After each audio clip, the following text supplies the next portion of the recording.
ప్రతి క్షణం సమాజం కోసం మీ మిత్ర న్యూస్.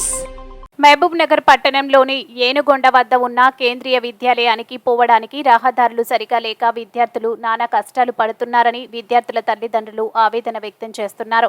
ఇదే విషయమై మున్సిపల్ కమిషనర్ మరియు కలెక్టర్కు ఎన్నిసార్లు విన్నవించినా ఇంతవరకు స్పందించలేదని వారు తెలిపారు. నేడు సోమవారం ఫిర్యాదుల దినోత్సవం సందర్భంగా జిల్లా కలెక్టర్కు మరొకసారి వినతి పత్రం అందజేసినట్లు వారు తెలిపారు.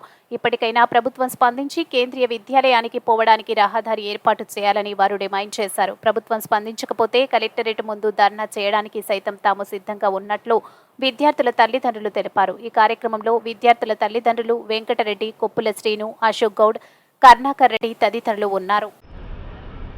నా పేరు వెంకటరెడ్డి.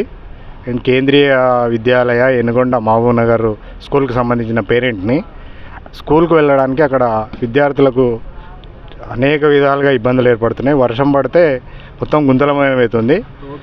రోడ్లన్నీ గుంతలమయమై విద్యార్థులు స్కూల్కి పోవడానికి కూడా ఇబ్బందిగా ఏర్పడ్డది. గతంలో స్థానిక కౌన్సిలర్ గారికి తెలియజేస్తే మున్సిపల్ కమిషనర్ గారు వచ్చి చూసిపోయారు. కానీ ఇంతవరకు మళ్ళీ దాని గురించి ఏమీ చర్య తీసుకోలేదు. ఈరోజు స్పెషల్గా కలెక్టర్ గారికి కూడా ప్రజావాణిలో వినతిపత్రం ఇవ్వడం జరిగింది. ఇప్పుడైనా స్పందించి పిల్లల దృష్టిలో పెట్టుకొని ఆ రోడ్డు బాగా చేసేసి పిల్లలకు ఇబ్బంది కలగకుండా చేయాలని కోరుకుంటున్నాము.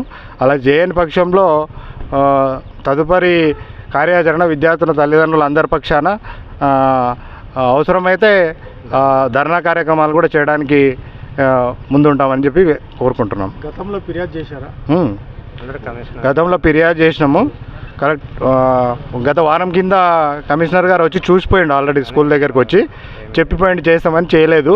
కాబట్టి ఈరోజు మళ్ళీ కలెక్టర్ గారి దగ్గరికి వచ్చి రిప్రజెంటేషన్ ఇచ్చాము.